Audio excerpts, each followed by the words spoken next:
Hello everyone, this is our second vlog of me and Robin's trip around Brazil to begin with. The heart of the Amazon. And to the heart of the Amazon. We're right now, whoops.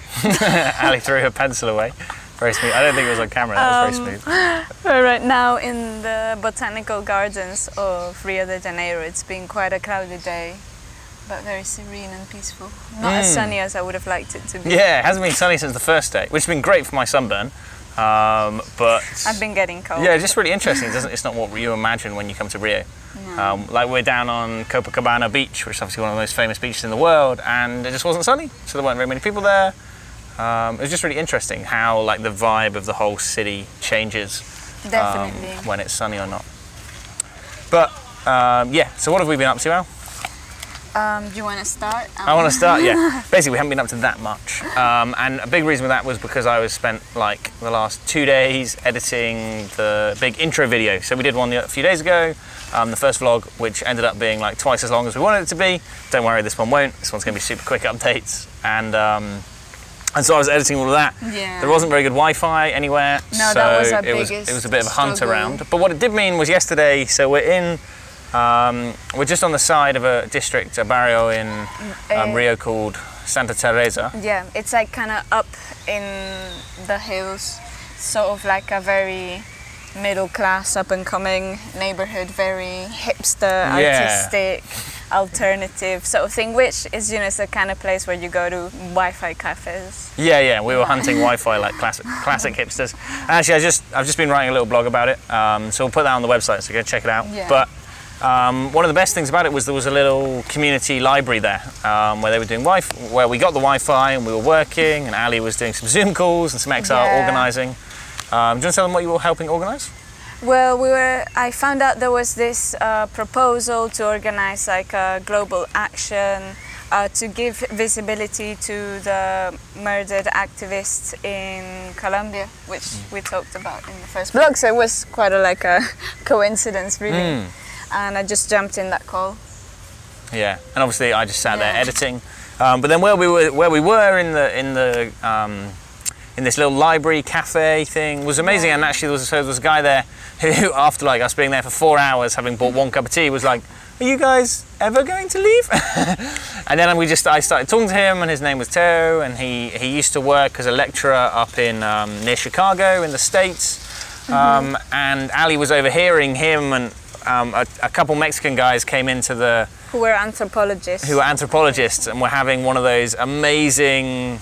They're just having a very interesting conversation about, you know, ranging from colonization to current modern politics, and then to very serious topics of football, like who was better, Pelé or Maradona. So yeah, the real questions after everything. But it was just like one of those nice little places. So that on the side there was somewhere they were doing capoeira, which is like a Brazilian martial art come dance. Yeah. Another place we're doing circus, and just like those community hubs. And Teo was telling us about the education programs they run with some of the young people.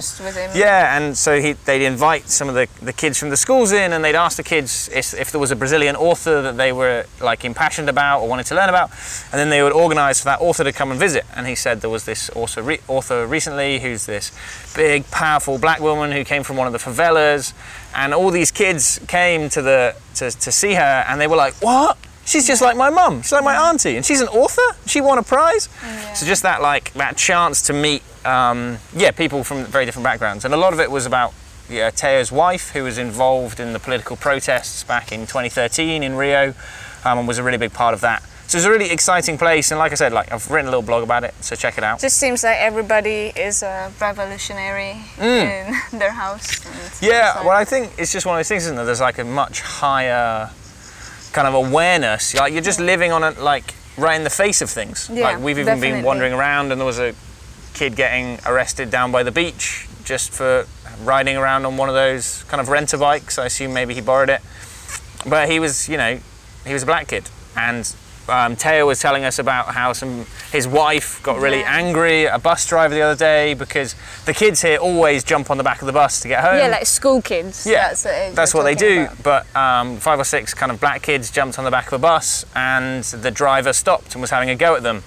and then one of the people in the bus was backing the driver up, being like super racist. Very blatantly racist, yeah, about, you know, black kids basically being hoodlums and that they are up to nothing and blah blah, and his wife, being who she is, had a massive go at that woman in the bus. But it's just been really interesting getting to know all these different people, and I think, as what you mentioned, Rob, like it's very in your face. I think something I've noticed a lot is that the great majority of people who are homeless or hustling in the street are like black or very like dark skinned, and when you go to other places like here or even taking the metro, suddenly that demographic is completely different, and everybody's towards the way lighter size, like light eyes side of things. It's very clear, and it's interesting in a country that is so diverse. Yeah. You know, to still have that kind of clear representation of white supremacy, just like in your face all the time. It's just as you go around, and I suppose it's part of the work we do, and we see it a lot. But it's just there, and it's really interesting. I mean, in the UK, you do see it because it's like also obvious, but it's not as in your face as it is in here. Yeah. So, what are we doing tomorrow? Tomorrow we're meeting the Dean of the Federal University of Rio de Janeiro. We got it through a friend of a friend who knew someone, and she was really keen. She does a lot of, you know, activism in her work. She does university dean. She's also arranging this meeting with a few of the people in the university who work there, staff that are quite keen and involved in the activist movement, and then they asked whether we could do a little talk at 6 to some of the students, just simply telling them what is it that we do. And that's it, really. Yeah, so that'll be a lot of our afternoon tomorrow, and it will be really exciting. Oh, and tomorrow is Friday, and there's a chance, like, if the times work out right, we can go to the Fridays for Future protest. Oh, really? Oh, okay, cool. So, good to know. So hopefully we'll link up there, because Fridays for Future from Europe, one of the groups we'll be meeting with when we travel into the Amazon over the weekend. Yeah, we wanted to meet as well, possibly like XR Rio and the other movements in here.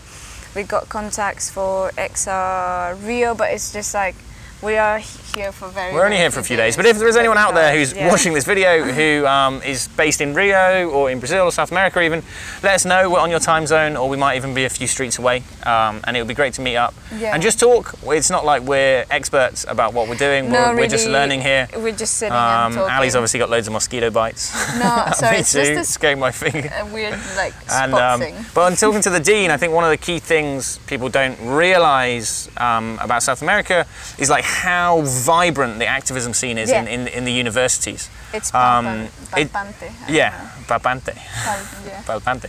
Yeah, and this is something that's reflected around the world, and as obviously everyone thinks about in the UK, they're like, oh, I'm going to go to university and be an activist. But actually, when you look at it these days, the activism scene in the UK is just not really there at universities. We've both been through uni, and when you see what other unis are doing, like in Colombia, where they put boulders in front of exam halls to stop people entering, you know. And they're the most active, really, community. They can protest all the time, throwing stones at police every single chance that they have. Not condoning violent protest. But it's just like they're notorious. They're famous for the strikes. Yeah. Like, students, and so hopefully when we meet them tomorrow, we'll be able to link them up with some of the student groups in XR Youth that are forming, and have those conversations going on where we just learn from each other's resistance, learn from the struggles, learn what we're doing, and be stronger together in what we're doing. Yeah. But yeah, so we'll be getting some stuff out about that tomorrow. Definitely. We've got the vlog, the first intro vlog is up now, so have a look at it. It's quite long, but it explains lots about why we're here, share it around. Yeah. There's going to be some blogs coming up on the webpage, on the XR Youth webpage. Rob's writing one right now about his conversation with Teo. Yeah, it's a bit of a longer one with Teo, and some of the ways in which I've noticed the Brazilian activists talking, especially about power. And the way power is wielded in the society, which is really interesting. And so, yeah, so follow along. Please let us know what you think. Use the XR ISN media and send messages. gmail.com email. That will come through to Ali, and then we'll be able to start kind of interacting with what people out there want. And especially what we want to do. I'd urge, like, young people or any activists who have any questions, any things that they would really like to ask to the people that we're going to meet, to do so. Really, like, this is a very good opportunity, and we'll do our best to bring on those questions. Yeah, definitely. Okay, but for now we'll sign off because it's about 10 minutes, and that's all we said we'd do. So there you go. That was just us doing an update, and we'll see you soon.